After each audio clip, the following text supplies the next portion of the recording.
মেহেরপুর জেলার গাংনী উপজেলার করমদি গ্রামের হাজী দশরথ বিশ্বাস মসজিদটি বটগাছের শিকড়ে বাঁকড়ে গ্রাস করেছে। দেওয়ালের আস্তরণ আর ইট কষে পড়তে শুরু করেছে অনেক আগে থেকেই। তবে বিলুপ্ত প্রায় পরিত্যক্ত দেওয়ালে তৎকালীন কারুকার্য খচিত নকশা তৈলহীন মাটির প্রদীপের মতো জ্বলছে আজও। এখানে আর কেউ নামাজের জন্য যায় না। আমাদের এই জিনতলা, জলিলের জিনতলা নামে পরিচিত, আমাদের করমদি গোসাইডিবি পাড়ার গোসাইডিবি মৌজাতে অবস্থিত। এটা অনেক পুরনো একটা জায়গা, যেটা আমাদের গাংনী উপজেলা এবং মেহেরপুর জেলার অনেক লোকই চেনে, এক নামেই চেনে, জলিলের জিনতলা, জলিল বিশেষের বাগান।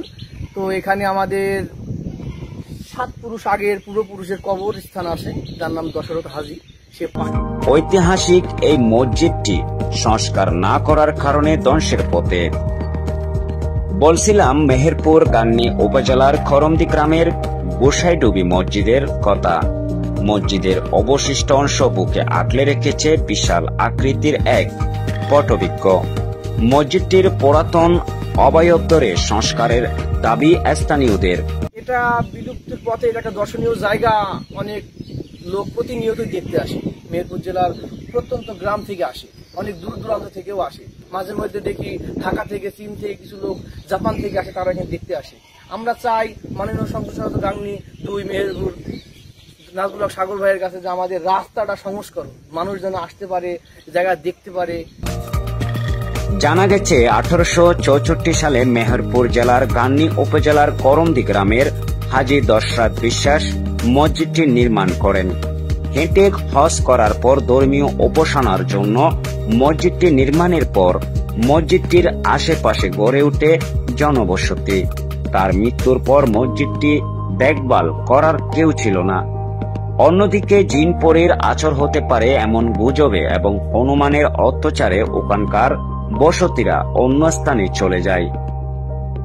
ওই এলাকায় জনবসতি না থাকায় মসজিদটি সংস্কারের অভাবে জরাজীর্ণ ও বকনা অবস্থা বিরাজ করে।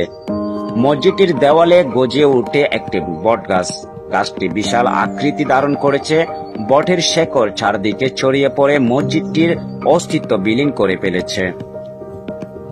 বিশাল আকৃতির বটবৃক্ষের নেমে যাওয়া বওয়ার ফাঁক দিয়ে নিজের অস্তিত্বকে টিকিয়ে রেখেছে মসজিদটির কিছু অংশ। তার আশেপাশে পড়ে আছে পাহাড়ি দৃশ্যের মাটির ভিটা। বংশ পরস্পরায় হাজী দশরথের মৃত্যুর পর তার ছেলে কপিলউদ্দিন বিশ্বাস ওই এলাকায় দেখাশোনা করতেন। কপিলউদ্দিন বিশ্বাসের মৃত্যুর পর মসজিদটির স্থাপক মৃত দশরথের নাতি ছেলে আব্দুল জলিলের বটতলা নামে পরিচিত। এলাকাবাসীরা জানান, গোসাইডুবি মাঠের ভিতরে মসজিদটি তৈরি করায় তার নাম দেওয়া হয় গোসাইডুবি মসজিদ। সন্ধ্যার পর আর ওই গাছের নিকট দিয়ে কেউ মাঠে যায় না। তবে এখানে প্রতিনিয়ত বিভিন্ন এলাকা থেকে পর্যটকরা আসেন এই নিদর্শনটি দেখতে। এসে রাস্তার বিড়ম্বনায় পড়তে হয়। মসজিদটির কাছে গিয়ে দেখা গেছে চুন সুরকির গাঁথনি ও আস্তরণ কষে পড়লেও এর গায়ে যে কারুকার্য খচিত নকশা ছিল তা বিলীন হয়ে যায়নি আজও। মসজিদটি এখন আর সংস্কার করারও পথ নেই। আমি মেহেরপুর জেলার 2 নং গাংনী থানা উপজেলা 2 নম্বর ছেত্রীপাড়া ইউনিয়ন পরিষদের 7 নম্বর ওয়ার্ডের সদস্য মোহাম্মদ আব্দুল ওহাব বলছিলাম।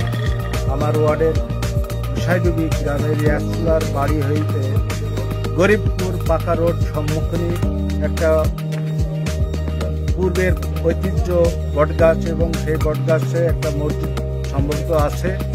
আমরা জানি ওই রাস্তাটা বিশেষ প্রয়োজন। ইতিপূর্বে বিভিন্ন এলাকায়, বিভিন্ন জেলা থেকে, বিভাগ থেকে ওই জায়গায় পিকনিক উপলক্ষে আসতেন এবং ওই নাম শুনে অনেকে দেখতে আসতেন।